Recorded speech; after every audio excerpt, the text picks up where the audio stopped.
présente, je suis Véronique Lancelot. Donc, la MDPH, c'est quoi? La MDPH, alors, c'est un guichet unique par département qui va centraliser toutes les demandes, donc tous les formulaires de demande d'aide, que ce soit des enfants ou des adultes. Et donc, vous aurez à chaque fois un formulaire administratif à remplir et un formulaire médical. Chaque MDPH a son propre fonctionnement. D'accord? Donc, par exemple, je sais que la MDPH du 91 et du 93, il y a possibilité de suivre plus ou moins les informations en ligne. Les missions de la MDPH, et ça, quand vous téléphonez la MDPH, alors, moi, je vous avoue que dans le 78, je n'ai pas vraiment de problème, puisque quand j'appelle, j'ai toujours été écoutée.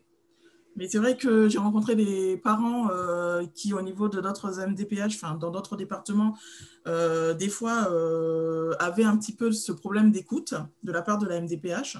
Mais il faut savoir que voilà, quand vous téléphonez, vous ne les embêtez pas, puisque ça fait partie de leur mission.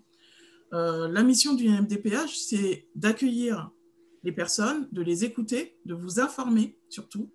Et normalement, ils sont censés vous aider à formuler le projet de vie. Pour vous aider à formuler le projet de vie, il y a des assistantes sociales au sein même de la MDPH. Donc, qui peuvent, quand vous avez des questions, vous aider également à monter le dossier. Ensuite, ils vont élaborer un plan de compensation par rapport à toutes les demandes que vous aurez faites. Ils peuvent évaluer la personne également pour voir si les demandes sont en adéquation avec vraiment les besoins de la personne. Donc, il peut y avoir des évaluations qui seront faites. En général, ce sont des grilles qui sont remplies. Et après, il y a les décisions sont prises par la MDPH au niveau de ce qu'on appelle la CDAPH. Donc, je vous expliquerai tout à l'heure ce que c'est la CDAPH. C'est la commission qui va statuer sur les droits de la personne. Ils doivent vous accompagner également. Leur mission, c'est également de servir de médiateur et ils doivent suivre aussi tout ce qui concerne la compensation qu'ils auront notifié pour la personne. Maintenant, le dossier. Le but, c'est de répondre aux besoins spécifiques de la personne. D'accord? Donc, vous allez avoir un outil d'évaluation des capacités et des incapacités des personnes. Et en fait, ce qu'il faut comprendre, c'est que la MDPH, ce dossier MDPH, il est là pour vous ouvrir des droits. Donc, vous allez faire un certain nombre de demandes en adéquation avec les besoins de la personne. Et dans la définition d'un handicap, en fait, c'est qu'il va y avoir des difficultés au quotidien. Ces difficultés, qui dit difficulté, dit que cette personne-là aura besoin de compensation. Pour définir les compensations, il faut définir les véritables besoins de la personne. D'accord? Maintenant, ces mesures de compensation, elles vont être d'ordre différentes au sein de la MDPH. Donc, il va y avoir différentes mesures. Il va y avoir soit on va vous attribuer une aide financière, soit voilà, on va vous attribuer une aide humaine. Donc, c'est-à-dire, par exemple, pour les enfants qui sont scolarisés, on va vous attribuer une AVS, auxiliaire de vie scolaire, ou AESH, donc, qui est l'aide aux enfants en situation de handicap. Donc, voilà. Et par exemple, pour une personne adulte, on va pouvoir lui délivrer une reconnaissance travailleur handicapé également. D'accord? Parce que la reconnaissance travailleur handicapé ouvre des droits. Avant de commencer toute démarche, vous devez vous poser 2 questions. La première, c'est quels sont les besoins de la personne autiste que j'accompagne? Alors, vous devez lister les besoins dans sa vie. Alors, il faut savoir une chose, c'est qu'au niveau de la MDPH, pour les besoins d'une personne, il regarde par rapport à sa tranche d'âge. Donc ça, c'est une des choses qui est très compliquée pour les parents. Vous voyez un petit peu? Donc, il faut pouvoir vraiment justifier les demandes et regarder justement par rapport à une personne qui a son âge ou qui est dans sa situation, mais qui est neurotypique. Voilà, c'est ça. Qu'est-ce qui fait que votre fils, lui, il aura besoin de cette aide et pas l'autre? Et il faut appuyer sur ça quand vous justifiez. Donc voilà. Et la deuxième question qui est très importante également, et celle-là, on l'oublie beaucoup, c'est de quoi moi, aidant familial, ai-je besoin maintenant pour accompagner et mettre en place la prise en charge de bonnes conditions? Ah oui, parce que prenons le cas d'une maman qui s'occupe de son enfant toute seule. Arrivé à un moment, elle sera fatiguée, elle aura envie de se reposer. Elle fait comment si elle est toute seule, qu'elle n'a pas de mari, qu'elle n'a personne, qu'elle n'a pas de famille? Elle est 24 heures sur 24 avec son enfant. Alors oui, une fois qu'on a comblé tous les besoins de l'enfant et que l'enfant est pris en charge et tout, c'est génial. Mais on fait quoi pour cette maman? Parce qu'un enfant, justement, il a besoin de sa maman. Il a besoin que sa maman, elle aille bien. Il a besoin que sa maman soit dans de bonnes dispositions pour pouvoir l'accompagner. Parce que je pense qu'un enfant grandir avec une mère dépressive, c'est pas franchement la joie. Donc, qu'est-ce qu'on peut faire pour cette femme pour qu'elle puisse pouvoir continuer à accompagner son enfant sur la longueur? Et il y a un droit qui s'appelle le droit au répit.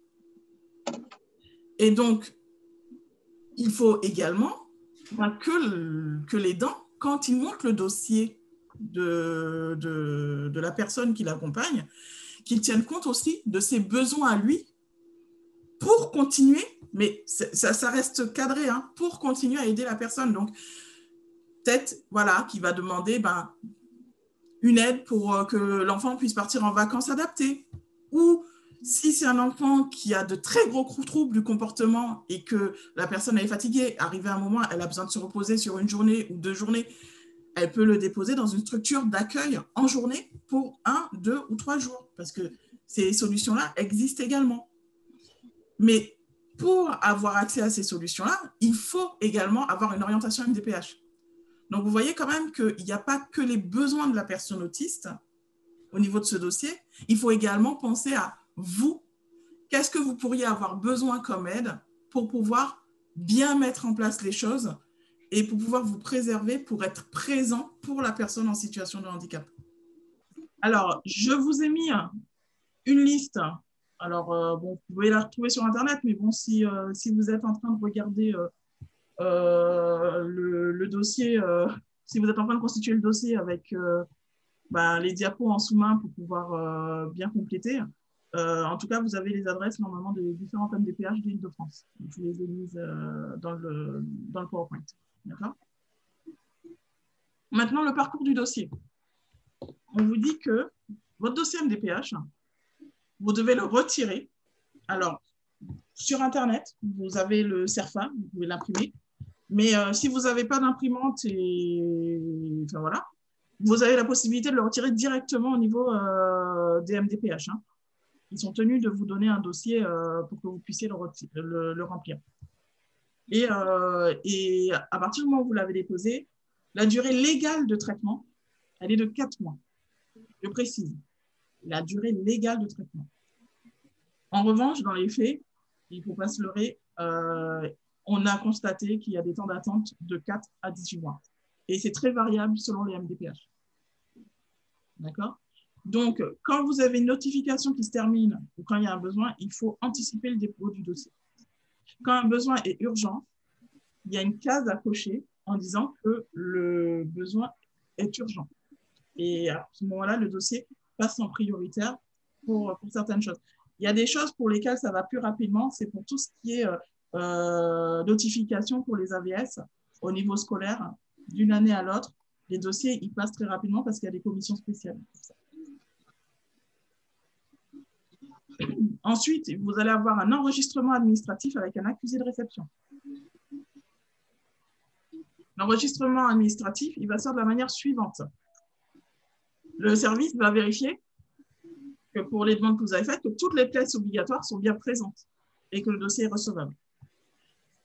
Si le dossier est complet, on vous donne un accusé de réception indiquant que votre dossier est recevable et que la demande sera étudiée. D'accord ? Par contre, s'il vous plaît, le dossier, quand vous avez l'accusé de réception, je vous conseille très fortement de bien regarder s'ils ont tenu compte de toutes vos demandes. Parce que dans cet accusé de réception, en général, il liste les demandes que vous avez faites. S'il en manque une, prendre le téléphone, il faut appeler la MDPH tout de suite pour qu'il puisse rajouter la demande. au niveau, parce que ça veut dire qu'au niveau du dossier, il y a certaines demandes qui ont sauté et qu'ils n'ont pas vu. D'accord? Donc, voilà, ça c'est la première chose. Vous avez un accusé de réception et vous vérifiez que toutes les demandes que vous avez faites figurent sur cet accusé de réception. En revanche, s'il manque des pièces, il vous envoie un courrier pour vous demander les pièces manquantes et il vous donne une date à laquelle vous devez envoyer ces pièces. D'accord? Quand votre dossier est prêt, vous avez, alors, il y a plusieurs options, hein, vous pouvez l'envoyer par courrier. Par contre, moi, je vous conseille soit d'aller le déposer à la MDPH vous-même et on vous donne un document disant que vous l'ont reçu ce jour-là, ou soit vous l'envoyez en recommandé.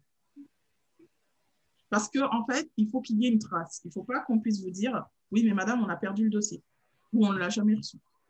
Donc, soit vous allez le déposer en personne, soit vous l'envoyez en recommandé.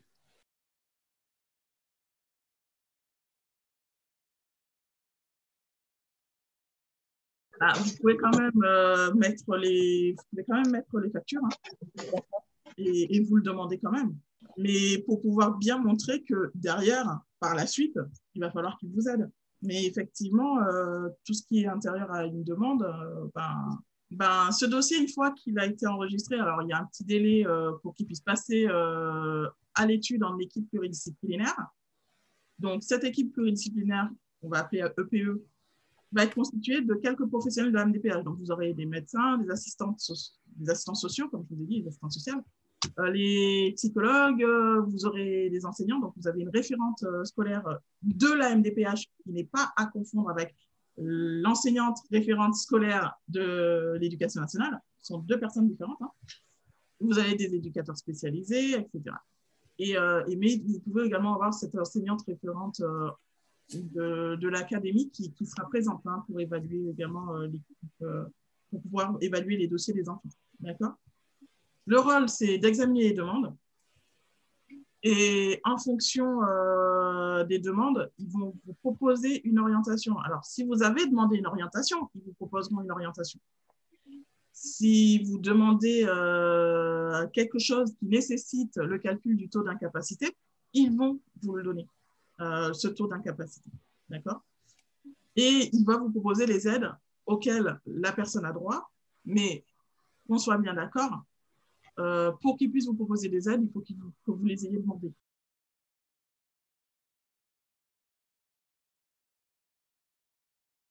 Alors, moi, ce que je fais avec la pédiatre de mon fils, mais qui, elle, connaît l'autisme, donc voilà, c'est que quand je lui demande le certificat médical, alors moi, ce que je fais, c'est que je l'imprime. Je mets des post-it parce que même un médecin, même s'il connaît l'enfant, il ne le connaît pas forcément, enfin, il a plusieurs patients. Et je mets des post-it sur le certificat médical avec ce que moi, je pense, son niveau, mes difficultés. Voilà, à la maison, il ne se douche pas seul. Parce que de toute manière, si le médecin il écrit qu'il ne se douche pas seul, la MDPH, elle n'est pas bête. Hein. Le médecin, il ne vient pas chez vous pour voir si votre enfant il se douche seul. Donc, c'est que vous l'avez dit au médecin. Mais moi, ce que je commence, c'est je prémâche le dossier. Alors, ensuite, ce dossier MDPH va être vu par la Commission des droits et de l'autonomie des personnes handicapées, donc la fameuse CDAPH. Donc, elle sera composée de 23 membres, dont des représentants du département et de l'État. Il y a des représentants associatifs également. Vous avez la possibilité de demander à la MDPH la liste des associations qui siègent en CDAPH. Pourquoi ? Parce qu'en fait, vous pouvez également contacter ces associations qui ont des personnes qui siègent en CDAPH pour qu'elles puissent également vous donner des conseils au niveau de votre dossier MDPH. La CDAPH va examiner les propositions que l'équipe que vous avez vu, le PE, un peu avant ce qu'elle avait étudié. Donc, elle a fait des propositions. La CDAPH va les examiner et elle va accorder ou refuser les demandes. Vous avez le droit de demander à être reçu en CDAPH. Alors ça, c'est très important. Quand votre dossier il est très, très, très compliqué et que sur les dossiers précédents, à chaque fois, vous avez fait face à des refus de vos demandes et tout, vous pouvez demander à être reçu. Par contre, je vous préviens tout de suite, demander à être reçu en CDAPH, ça peut reculer l'échéance de traitement de votre dossier. Je m'explique. Ils ne peuvent pas recevoir toutes les personnes en CDAPH. Parce que quand ils prennent leurs décisions, quand ils sont entre eux, ça va un peu plus vite que quand il y a une personne qui vient pour pouvoir défendre son dossier elle-même. D'accord? Et donc, du coup, le nombre de personnes qui va être reçues au cours d'une CDAPH, le nombre de dossiers pour lesquels on va recevoir des personnes qui vont venir les défendre, il va être restreint. Donc, du coup, ça veut dire qu'ils seront obligés de planifier votre dossier à un moment où ils auront le temps de pouvoir vous recevoir pour vous écouter. Si vous faites le choix d'être reçu en CDAPH, vous avez le droit de vous faire accompagner ou même représenter par une personne de votre choix.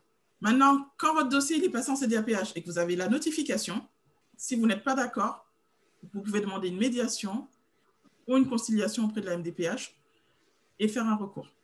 Et donc, tout ça, c'est le parcours du dossier. Et tout ça, ça prend, normalement, on leur donnait 4 mois pour le faire. Et il y a certaines MDPH qui ont énormément de dossiers et où on arrive au bout, c'est-à-dire à la notification, qu'au bout de 18 mois, pour certaines demandes. Il faut savoir une chose, la MDPH, c'est un organisme décisionnaire, c'est-à-dire qu'il prend les décisions et il émet des notifications. Par contre, ce n'est pas lui qui paye. Pour la PCH, si quelqu'un doit payer, c'est le département. Pour l'AH, donc la PCH, c'est la prestation de compensation du handicap. L'AH, c'est l'aide aux adultes handicapés. L'AEH, l'aide aux enfants handicapés. Là, ce sera la CAF qui sera l'organisme payeur. Malheureusement, même si la MDPH va vous donner l'orientation pour une IME, elle ne peut pas imposer aux établissements et aux services d'admettre la personne. Donc, après, il y a des mécanismes avec des personnes qui sont prioritaires par rapport à d'autres. Et puis, il y a des dispositifs pour les personnes qui sont zéro solution, qui sont intégrés justement au niveau de la MDPH. Mais là, voilà, c'est encore un autre mécanisme. Et il faut que ce soit une assistante sociale de la MDPH qui fasse la demande pour vous. Donc, le dossier actuel, je vais vous le présenter rapidement. Il faut savoir que maintenant, il y a un nouveau formulaire de demande qui fait 20 pages. Donc, si vous aviez celui de 8 pages, jetez-le, il n'est plus valable. Et le nouveau certificat médical qui, lui, ne fait plus 4 pages, mais 8 pages. Voilà. Et donc, maintenant, il est obligatoire. Donc, voilà. Maintenant, le nouveau dossier, il s'appelle Impact. Vous oubliez ma petite faute. Innover pour moderniser les processus MDPH pour l'accès à la compensation sur les territoires. Donc, je vais vous montrer un petit PowerPoint du Val d'Oise qui explique en fait le nouveau dossier MDPH. Alors, vous avez le circuit de traitement. Donc, on va juste commencer très rapidement par le certificat médical. Le certificat médical, c'est le médecin qui doit le remplir. Vous, quand vous arrivez, alors, un conseil, il faut que vous ayez votre propre CERFA parce qu'il y a des médecins qui ne l'ont pas forcément. Donc, voilà. Et vous commencez à pré-remplir cette partie-là, à l'attention du patient. Comme ça fait gagner du temps à tout le monde.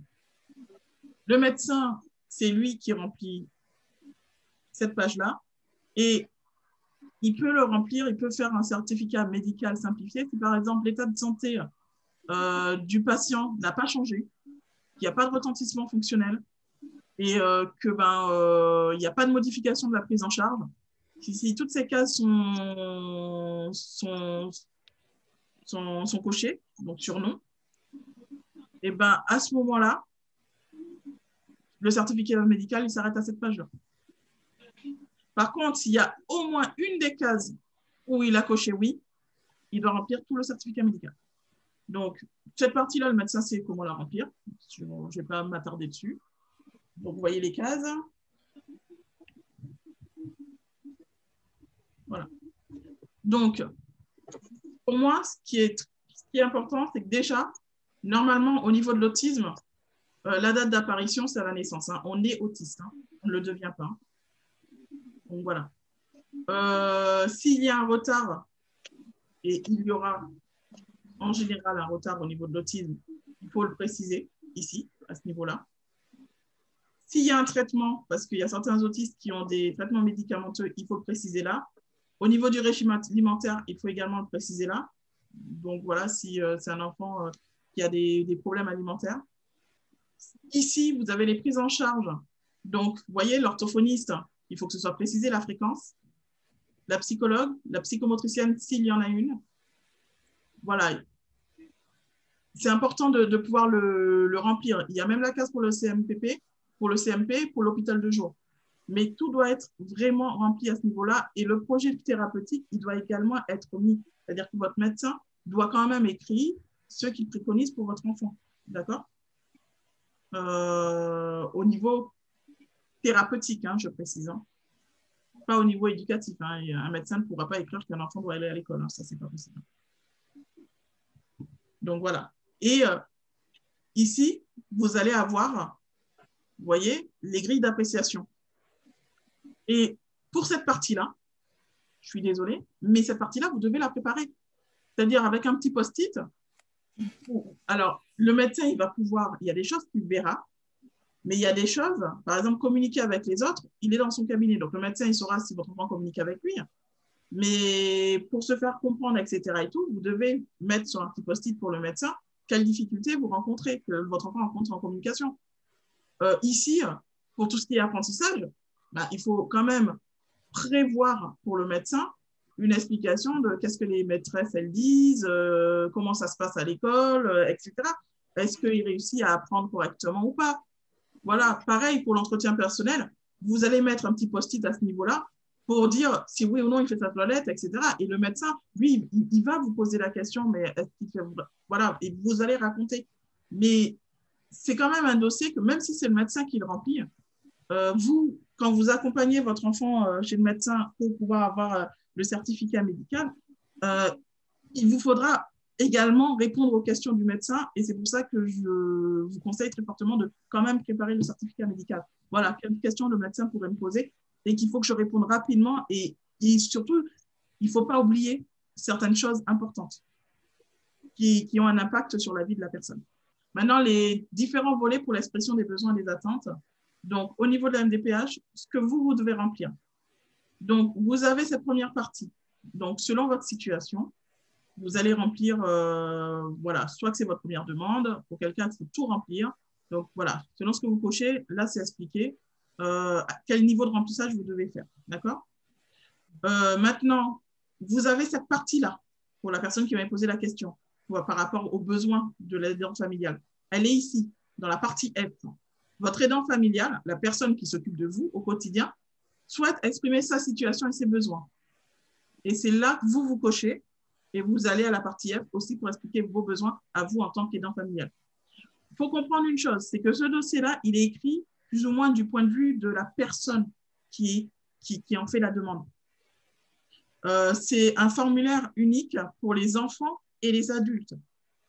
Donc, on ne peut pas dire écrivez la situation de votre enfant. Non, une personne adulte peut être en situation de handicap avec d'autres handicaps, hein, par exemple, peut être en chaise roulante, ou peut être muette ou sourde ou autre, et faire sa demande de dossier MDPH. Donc, ils ne peuvent pas non plus infantiliser toutes les personnes en situation de handicap. Et après, ces personnes-là, elles peuvent être aidées par des aidants familiaux qui peuvent, et elles peuvent demander certaines choses pour leurs aidants familiaux également. Vous voyez? Si, par exemple, vous avez déjà un dossier MDPH, pour le retrouver plus facilement, vous notez le numéro du dossier MDPH. Si vous étiez dans un autre département, il faut l'écrire pour qu'ils puissent récupérer, transférer le dossier. Pour toutes les demandes, vous avez l'identité de la personne à écrire. D'accord?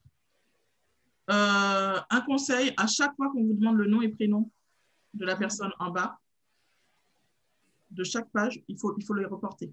Parce que ce qui se passe, c'est qu'en commission, le dossier, il ne va pas rester dans les mains d'une seule personne. En commission, vous avez vu, il y a 23 personnes. Et les commissions, elles vont quand même relativement vite. Donc, ça veut dire que le dossier, certaines parties du dossier, par exemple, la partie qui concerne l'école, eh ben, elle va partir vers les personnes qui sont concernées. Le certificat médical que vous pouvez mettre sous enveloppe cachetée confidentielle aussi, parce que vous n'êtes pas obligé de le laisser au vu de toute l'administration, sera directement donné aux personnes détenant le secret médical, c'est-à-dire aux médecins. Donc voilà. Tout ce qui sera bilan de psychologie, ce sera le psychologue qui le lira. Des bilans psychomotriciens, de psychomotricité, ce sera le psychomotricien ou la psychomotricienne qui sera présent en commission, qui l'aura dans les mains pour pouvoir le lire. Vous voyez? Donc, le dossier va être dispatché. Mais même ce dossier de 20 pages, lui, il va être dispatché entre plusieurs personnes. D'où l'intérêt de toujours reporter le nom et le prénom au bas de chaque page au recto. Du coup, pour toutes les demandes, vous complétez, vous précisez les coordonnées. Alors, si quelqu'un vous a aidé à remplir le dossier ou s'il y a un organisme, vous pouvez le préciser. À ce niveau-là, ça vous donne toutes les pièces à fournir quand vous déposez un dossier. Donc, vous voyez que le certificat médical, donc de moins de 6 mois, il est obligatoire. Une photocopie recto-verso d'une carte d'identité de la personne en situation de handicap ou vous, des parents. Parce que, voilà. Le justificatif de domicile. Et si la personne est protégée juridiquement, donc ça, c'est plus pour les majeurs, il faut donner l'attestation de jugement. D'accord? Chose à savoir, c'est que là, vous avez représentant légal 1, représentant légal 2. D'accord?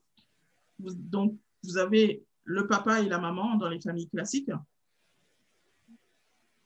Mais très, très, très important, c'est que même si vous ne vivez plus avec l'autre parent, s'il n'y a pas un jugement de divorce précisant que l'autre parent a perdu l'autorité parentale, vous êtes obligé de le mentionner au niveau de la MDPH, qui enverra les notifications aux deux parents à ce moment-là. Et vous êtes obligé quand même de demander la signature des deux. D'accord? Donc ça, c'est très important. S'il manque la signature d'un parent, la MDPH ne pourra pas traiter le dossier parce que l'autre parent va se retourner contre elle. Il faut que les deux parents soient d'accord. Pour tous les volets, ça va s'articuler autour de 3 parties. Vous décrivez la situation actuelle, vous explicitez les besoins et vous précisez les attentes de la personne. D'accord? Donc, au niveau, par exemple, de la vie quotidienne, c'est quelle est sa vie en ce moment.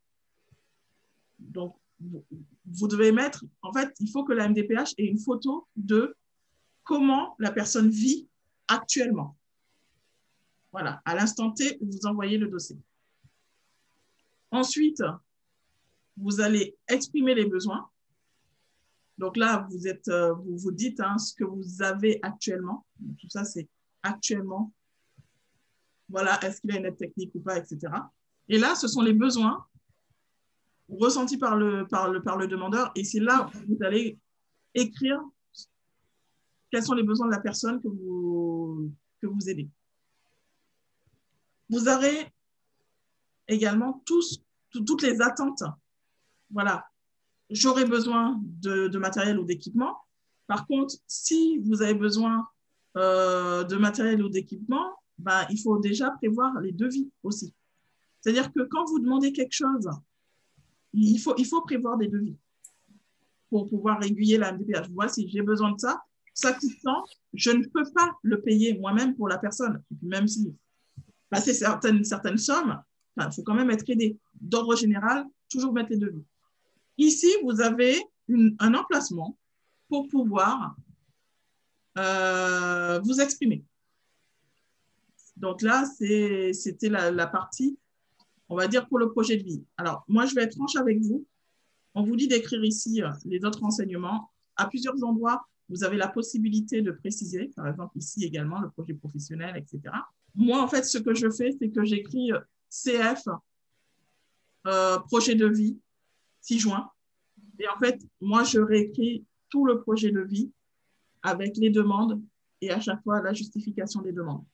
Mais c'est un choix que j'ai fait de tout mettre dans un document sur papier libre, donc, que je tape. Mais pour un enfant, les parents vont préciser leur situation personnelle et professionnelle. C'est-à-dire que là, c'est important de dire si vous le faites pour un enfant, si vous avez été obligé de réduire votre activité pour pouvoir vous occuper de votre enfant.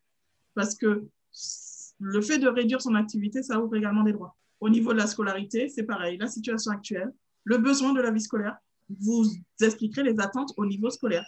Pareil, vous avez le tableau. Si ce tableau-là, il est trop petit, rien ne vous empêche de faire un tableau plus grand sur papier libre et de préciser au niveau de ce tableau-là que vous avez fait l'emploi du temps actuel sur papier libre. Il ne faut pas non plus se laisser contraindre et limiter à la place qui est assignée au niveau du dossier. Donc voilà. Et donc là, pareil, vous mettez les besoins de la personne. Donc voilà, la situation professionnelle, donc là, on va parler pour la personne adulte. Est-ce que le demandeur, il est en emploi? Donc vous le précisez. S'il y a un emploi, vous devez le mettre. Donc cette partie-là, c'est la situation professionnelle, mais de la personne en situation de handicap. Si l'enfant travaille, il y aura une copie du contrat de travail qui devra être envoyée également. Et s'il est en arrêt de travail, il faut également le préciser. Donc, je conseille également, au niveau quand même du projet de vie, d'expliquer si, par exemple, c'est un très long arrêt de travail de plus de 6 mois parce qu'il fait une grosse dépression, parce qu'il n'aime pas du tout le travail qu'il est en train de faire ou autre. Il faut que ce soit précisé au niveau de la MDPH. Il faut quand même écrire, voilà, il n'aime pas, il peut vraiment être converti, on a besoin d'aide à ce niveau-là. Ou il a besoin d'une RQTH, parce qu'il faut savoir qu'il y a 2 types d'RQTH, alors de reconnaissance travailleur handicapé. Il y en a une qui permet d'aller travailler en ESAT et l'autre qui permet aux travailleurs handicapés de travailler en milieu ordinaire. Maintenant, il faut savoir que quelqu'un qui a une RQTH en milieu ordinaire, il ne sera pas forcément prioritaire pour aller en ESAT, parce qu'il faut avoir une RQTH pour être orienté vers un ESAT. Mais cette personne-là, si elle est dépressive parce que le milieu n'est vraiment pas adapté, qu'il n'y a pas d'effort, etc. et tout, ça peut être un poids suffisant pour dire à la MDPH, oui, mais non, mais maintenant, on veut pouvoir avoir une RQTH pour un ESAT parce qu'on se rend compte qu'en milieu ordinaire, ça ne va vraiment pas. Parce qu'il a besoin vraiment d'avoir un milieu qui soit beaucoup plus adapté pour qu'il puisse travailler. Donc voilà, après, vous avez l'affiche de parcours professionnel. Bon, c'est ni plus ni moins le CV, en fait, qui est mis sous cette forme-là. Donc, du coup, il y a quand même possibilité de joindre directement le CV. Et ici, c'est très important, s'il y a un frein à l'accès au maintien à l'emploi, il faut le marquer. Donc, par exemple, le parent qui disait tout à l'heure que son enfant, il change très vite d'intérêt, effectivement, il faut écrire, voilà, il a fait son BTS en électronique, ça lui a plu, bon, il le faisait parce que ça lui plaisait, maintenant, ça ne lui plaît plus, il veut faire du jardinage. Nous aurions besoin d'une aide, de l'aider à pouvoir intégrer une formation pour faire du jardinage ou pour faire un métier de paysagiste. Ce qui l'intéresse, c'est la nature ou faire un truc sur l'environnement. Enfin, voilà. Mais effectivement, il faut quand même le préciser. Voilà, ses intérêts changent. Donc, peut-être que c'est un jeune qui, au bout de 3 ans, quand il aura fait le tour, en fait, ça ne l'intéressera plus et il voudra passer à autre chose. Mais du coup, c'est un vrai frein pour le maintien à l'emploi. Parce que quand quelqu'un n'est pas motivé par son travail, il a de moins en moins envie d'y aller et qu'au bout d'un moment, ça finit par se voir et qu'au bout d'un moment, il finit plus ou moins par le perdre ou le quitter. Voilà. Et donc, la partie ici, qui va être, du coup, votre partie à vous en tant qu'aidants familiaux. Donc, c'est le volet F. On est toujours dans le dossier de la personne pour qui vous demandez une aide. Alors, il faut savoir que si vous avez 2 enfants en situation de handicap, on est bien d'accord que vous faites 2 dossiers parce que c'est un dossier par personne. Vous mettez votre nom, votre prénom, votre adresse. Là, maintenant, on ne parle plus de votre enfant, on parle de vous. Le lien avec la personne qui est en situation de handicap, donc qui c'est par rapport à vous, si vous vivez avec elle, si vous êtes ou non en emploi, ou si vous avez dû réduire votre activité pour vous occuper de cette personne, la nature des aides que vous lui apportez. Est-ce que quelqu'un vous aide? Donc, est-ce qu'il y a un professionnel ou est-ce qu'il y a d'autres proches aidants ou est-ce que vous êtes le seul aidant du demandeur? Et est-ce que vous êtes soutenu dans votre fonction d'aidant ou est-ce que vous êtes tout seul? Parce que ça donne aussi une indication sur la fatigabilité de l'aidant. Est-ce que vous êtes ou vous serez prochainement dans l'une des situations? Ben oui, si par exemple vous devez déménager, par exemple, imaginons, là on parle des enfants, mais votre enfant, il est adulte, il a 30 ou 35 ans, il est plus ou moins autonome, même il est en ESAT, et puis il vient juste dormir à la maison. Maintenant, vous voulez demander un hébergement en ESAT. On va vous dire, oui, mais non, mais il y a des ESAT qui hébergent et d'autres pas. Vous allez dire, oui, mais moi, je dois déménager parce que, je ne sais pas, moi, j'ai un autre enfant qui a eu un problème ou autre et je dois partir. Ben, il ne peut plus revenir chez vous. Il n'est pas autonome dans la vraie vie. Il peut peut-être travailler, etc. Mais à ce moment-là, votre situation, elle change.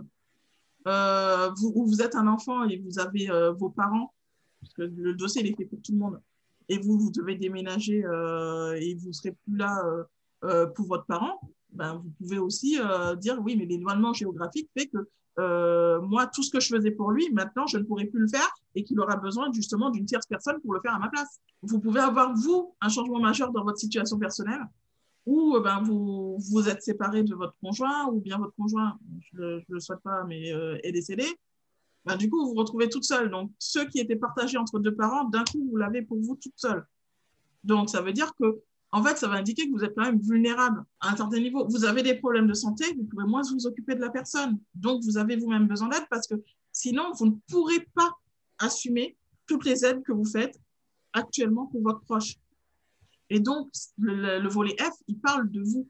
Maintenant, vos attentes à vous. Est-ce que vous voulez pouvoir vous reposer au quotidien? C'est-à-dire, vous pouvez demander, oui, mais j'ai besoin qu'il y ait quelqu'un qui vienne au moins une fois par jour, 1 heure ou 2 heures pour que je puisse souffler. Parce que ben, je dors mal la nuit, parce qu'il y a certaines personnes, même autistes, pour lesquelles il faut se lever la nuit.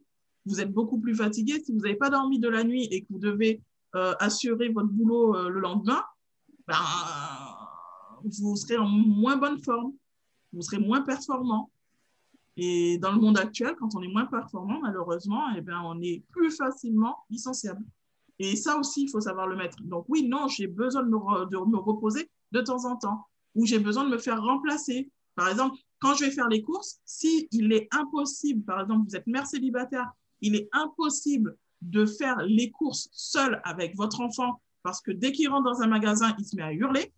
Je dois aller chez le médecin. Et alors là, pour le coup, personne ne peut y aller à ma place. Et ce ne sont pas tous les médecins qui se déplacent à domicile. Donc voilà, donc il faut profiter pour pouvoir demander, dire quel problème je peux avoir. Je suis toute seule, je n'ai pas de famille. S'il m'arrive quelque chose, je fais quoi?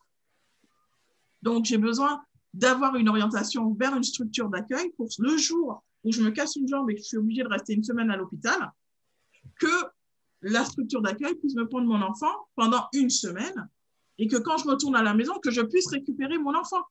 Et tout ça, c'est des choses aussi qu'il faut anticiper. Et le maître mot aussi dans le dossier MDPH, c'est l'anticipation. Il faut anticiper. Donc, comme je vous ai dit, les expressions des attentes et des besoins de la personne, vous donnez la situation actuelle, vous expliquez au moment T où vous en êtes. Vous expliquez les besoins de la personne. Donc, voilà.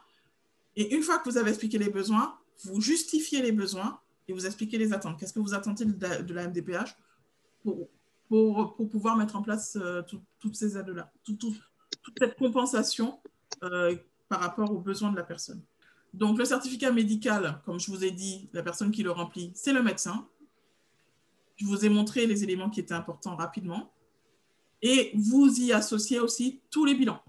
Si par exemple, alors je vous ai expliqué ce que c'était, le projet de vie, c'est ce qui va pouvoir expliquer clairement qui est votre enfant. Vous allez pouvoir présenter la personne qui est présente au niveau du dossier, quelle est sa situation actuelle, ses besoins, vous justifiez chacune des demandes que vous avez faites au niveau du dossier MDPH, il faut le justifier au niveau du projet de vie. Et voilà, quelles sont vos attentes? Vous attendez, par exemple, d'avoir ne serait-ce que la carte de priorité ou la carte de validité. Si c'est une personne qui ne peut pas rester attendre, vous ne pouvez pas lui imposer de faire la queue, par exemple, dans les supermarchés. Alors, j'ai envie de dire, oui, ça se travaille, mais justement, ça se travaille, c'est parce qu'il y a une difficulté. Et donc, on va leur apprendre à compenser. Mais en attendant de leur apprendre à compenser, il y a des jours où vous avez besoin de faire vos courses et il faut passer très vite à la caisse. Voilà, donc d'où le besoin aussi d'avoir cette carte. Donc le projet de vie, comme on vous a dit, alors toutes les MDPH vous disent que c'est facultatif. Moi, je vous dis l'une des choses les plus importantes du dossier MDPH, parce que c'est elle qui va vraiment présenter votre personne et qui va montrer que vos choix sont pertinents au regard de son besoin. Faut, voilà, vous relatez les événements, il faut parler du parcours scolaire de l'enfant. Vous pouvez également mentionner si vous êtes aidé ou pas au niveau de votre famille. Au niveau financier, si vous avez des très gros problèmes financiers, vous pouvez également le mentionner au niveau du projet de vie, parce que les problèmes financiers sont un frein également concernant la prise en charge de l'enfant.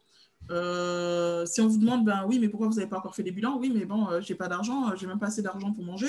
Ça va être compliqué de pouvoir payer un bilan. Les conditions de logement, si vous êtes à 5 enfants et 2 parents dans un F2, pas forcément la MDPH qui va intervenir au niveau des conditions de logement, mais par contre, vous pouvez demander à voir l'assistante sociale de la MDPH et à demander à ce qu'elle se mette en relation avec l'assistante sociale du secteur, c'est-à-dire au niveau de votre ville. Parce que les assistantes sociales peuvent également communiquer entre elles pour aider un dossier. À un moment, quand un dossier il est bloqué, vous allez voir le CCAS, alors c'est le centre communal d'action sociale de votre ville, il y a une assistante sociale. Alors, très souvent, l'assistante sociale va dire « Oui, mais moi, au niveau du handicap, j'y connais rien, il faut que vous voyez avec l'assistante sociale de la MDPH. » Mais arrivé à un moment, des fois, vous avez l'impression d'être pris pour une balle de ping-pong entre les 2 assistants sociaux. Il faut stopper ça très vite. Donc, quand vous voyez que l'une vous renvoie vers l'autre, c'est que déjà la situation, elle est complexe. Quand la situation, elle est complexe, vous demandez à être vu par les 2 en simultané. C'est-à-dire que les 2 doivent vous recevoir pour trouver une solution avec vous. Ou elles doivent se voir entre elles pour se mettre d'accord sur la solution qu'elles doivent vous apporter. Par contre, au niveau de la MDPH, on peut donner, il y a des aides d'amélioration de l'habitat. Il y a des choses pour le logement. Mais par contre, s'il y a une aide, s'il faut déménager pour aller habiter dans une surface plus grande, à ce moment-là, c'est les logements sociaux. Une personne en situation de handicap, il faut savoir que le fait d'être reconnu en situation de handicap donne une priorité aussi sur les logements sociaux. Et tout ça, les assistantes sociales, elles doivent pouvoir se coordonner pour pouvoir vous apporter des solutions. Et puis après, l'état de santé actuel, si l'état se dégrade ou pas, il faut le préciser. Maintenant, vous avez différents éléments qui seront écrits sur la notification. Quand vous recevez une notification, faites bien attention à la date de fin de notification.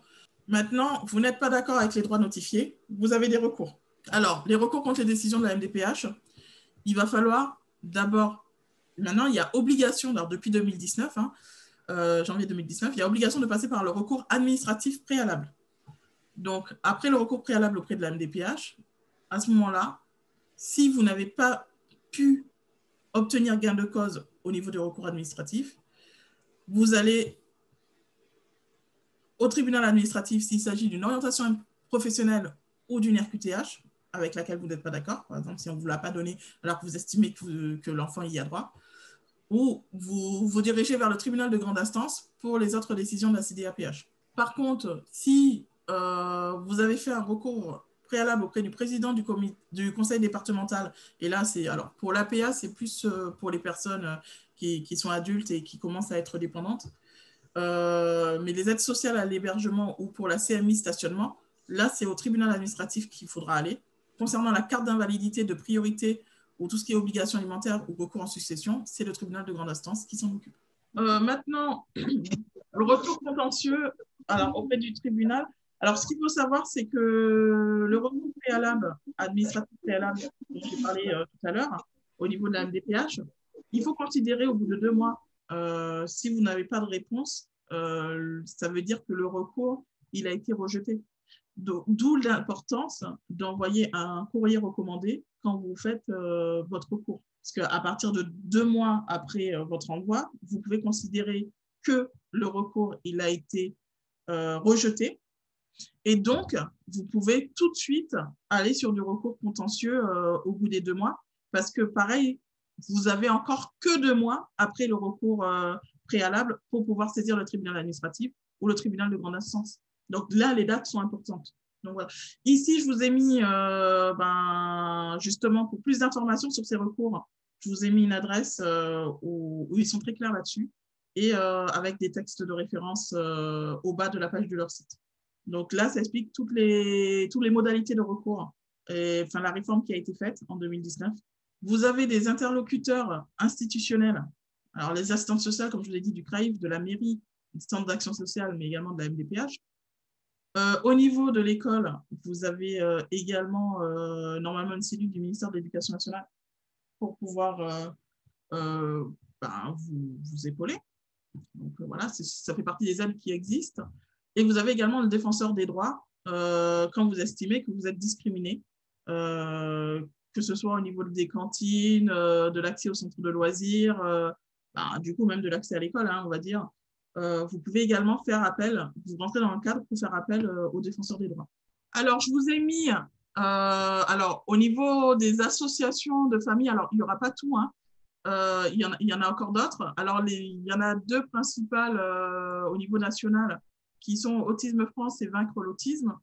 Mais après, sur Tamis, vous avez toute une liste d'associations et de professionnels. Et donc, cette liste, elle est disponible sur Tamis et je vous ai mis le lien. D'accord? Puis, vous avez également des groupes Facebook qui sont intéressants. Donc, vous avez Egalited, qui est un groupe d'enfants autistes. Alors, par contre, c'est un groupe secret. Donc, quand vous le tapez dans le moteur de recherche Facebook, vous ne pouvez pas tomber dessus, qui s'appelle Info Droit Handicap, sur Facebook également. Et donc là, c'est pour toutes les personnes handicapées en général. Et en fait, alors il y a des juristes aussi derrière qui répondent à des questions et tout, et qui donnent des infos pour des démarches et des conseils juridiques. Donc, même si le groupe est fermé, vous pouvez vous-même le chercher dans le moteur et faire une demande d'ajout en expliquant votre situation. Alors après, vous avez l'Union des mamans d'enfants handicapés, donc, dont je fais partie, où il y a beaucoup de gens qui parlent de leurs problèmes, mais là, c'est le handicap en général également. Et vous avez ce groupe-là qui est aussi très, très bien, qui est PCH, AEH, MDPH, AH, c'est le nom du groupe. Et là, c'est un groupe qui est dédié aux droits des personnes handicapées et c'est super utile pour tout ce qui est info sur les démarches, conseils juridiques. Et des fois, quand vous avez des situations un peu complexes, vous pouvez demander aux personnes sur le groupe, vous pouvez faire un post et en expliquant votre situation. Voilà, j'ai eu tel problème, par exemple, par rapport au directeur de l'école qui m'a dit ça. Il y a des personnes qui vont répondre à votre poste. Sachant que les personnes qui administrent ce poste, il y a également des personnes qui sont quand même très au fait sur les démarches administratives. Il faut penser aux autres aides. Donc oui, vous avez les aides que vous demandez à la MDPH, mais vous avez également l'aide que vous allez demander à la sécurité sociale. Alors, ce n'est pas une aide, c'est juste un droit que vous allez réclamer, qui est l'affection longue durée. L'autisme fait partie des affections longue durée. Donc, ça veut dire que vous avez une prise en charge à 100% des soins et des traitements, sauf tout ce qui est déplacement d'honoraires, sauf tout ce qui est professionnel non conventionné Sécu. Alors, par exemple, pour l'exemple, moi, mon fils, la seule dentiste qui réussit à lui faire ses soins des dents, elle est non conventionnée. Du coup, elle est chère, du coup, elle ne m'est pas remboursée. Mais sinon, pour tout le reste, je suis remboursée. Et les transports vers les professeurs conventionnels. C'est-à-dire que si, par exemple, pour une raison ou pour une autre, il a besoin d'aller chez un orthophoniste pour faire un bilan et que l'orthophoniste qui peut le prendre pour le bilan, elle est très éloignée du domicile et que vous êtes obligé de faire appel à un taxi, votre médecin vous fait un bon de transport et le bon de transport sera remboursé. Enfin, vous n'aurez pas avancé les frais avec un taxi conventionné.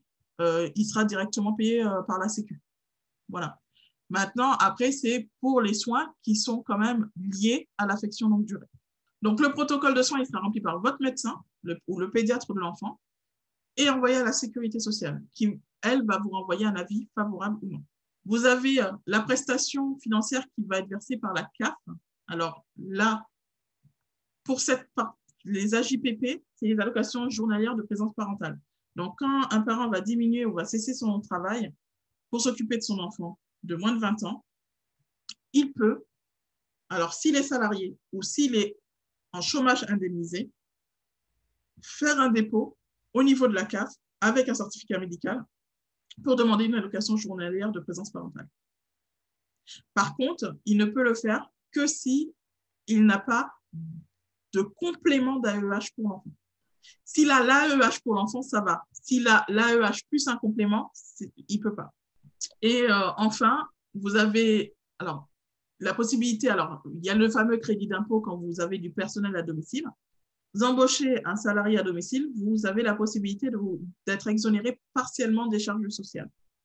Donc, ça veut dire que si par exemple, vous payez quelqu'un 10 € l'heure, au lieu de payer 10 € de charge en plus, c'est-à-dire qu'elle vous coûte 20 €, vous ne paierez que 5 € de charge Donc, elle ne vous coûtera que 15 euros. La PCH aide humaine, elle va vous rembourser que dans les 13,50 euros. Donc, il y a quand même un reste à payer qui serait de 1,50 €. Au niveau de la demande de prestation de compensation du handicap, la fameuse PCH, il y a plusieurs volets. Donc, c'est soit vous avez un complément d'AEH, donc il y a 6 échelons, ou soit vous demandez une PCH. Et pour la PCH, vous avez ce qu'on appelle l'aide humaine. Donc, c'est comptabilisé en heures et c'est soit vous qui allez le percevoir, alors soit vous percevez une rémunération par rapport aux heures d'aide qui ont été évaluées au sein de la MDPH pour votre enfant auquel vous avez droit. Donc, ça veut dire que si par exemple, on accorde à votre enfant 50 heures d'aide humaine par mois, si c'est vous qui êtes l'aidant familial et que vous vous en occupez, si vous travaillez, vous avez à peu près l'équivalent de 3,50 €. Si vous ne travaillez pas et que vous faites une attestation sur l'honneur, on vous donne à peu près 5 € et quelques. Je ne me souviens plus exactement combien. Par contre, si vous êtes obligé, parce que vous travaillez, d'embaucher une personne, une tierce personne, c'est-à-dire quelqu'un d'autre, pour s'occuper de l'enfant, si vous l'embauchez directement, c'est-à-dire que vous la déclarez en CESU, ce n'est valable que si vous la déclarez en CESU, vous allez être remboursé par heure l'équivalent de 13 € et des poussières. Je suis désolée, je n'ai pas les montants exacts en tête. Si c'est un prestataire, on va vous rembourser plus, sachant que quand vous passez par un prestataire, les heures de rémunération sont plus fortes. Et si c'est un mandataire, on vous donnera une certaine somme également. Vous avez ce qu'on appelle les aides techniques aussi.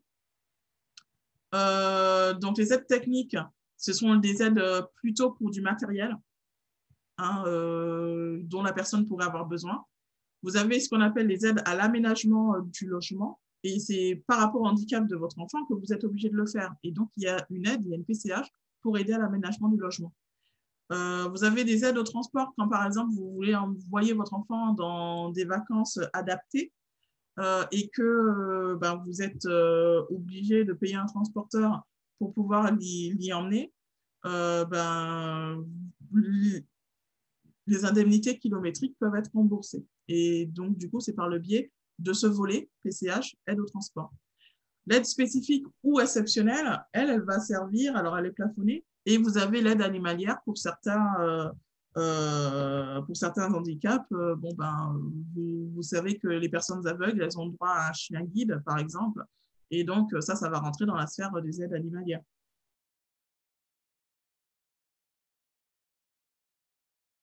C'est soit alors vous avez l'AEH parce que vous avez un enfant. Voilà. Maintenant, soit cet AEH, vous avez un complément avec, si vous travaillez plus ou si vous réduisez votre activité, donc il y a aussi des conditions, ou si la prise en charge coûte très cher, enfin, voilà, il y a tout un panel de conditions. Ou soit vous avez droit à une PCH, en plus de l'AEH de toute façon. Vous demandez ce qu'on appelle un droit d'option. Donc, quand vous cochez, en fait, que vous voulez l'AEH, le complément d'AEH et la PCH, ça équivaut, en ayant demandé le complément d'AEH et la PCH en même temps, vous n'aurez pas droit aux deux en même temps. Mais en ayant demandé les deux, ça active de leur côté le droit d'option. Ça veut dire que vous voulez que votre dossier soit étudié selon qu'on vous attribue un complément d'AEH et à quel échelon, et selon qu'on vous attribue les PCH et quel type de volet vous ouvrez. Et la MDPH est dans l'obligation d'envoyer une assistance sociale évaluer les besoins de la personne, parce que vous avez une assistance sociale qui vient évaluer le besoin de l'enfant. Donc là, il faut y aller, il faut expliquer à la personne qui est sur place tout ce qui ne va pas. Et puis, je vais clôturer cette session.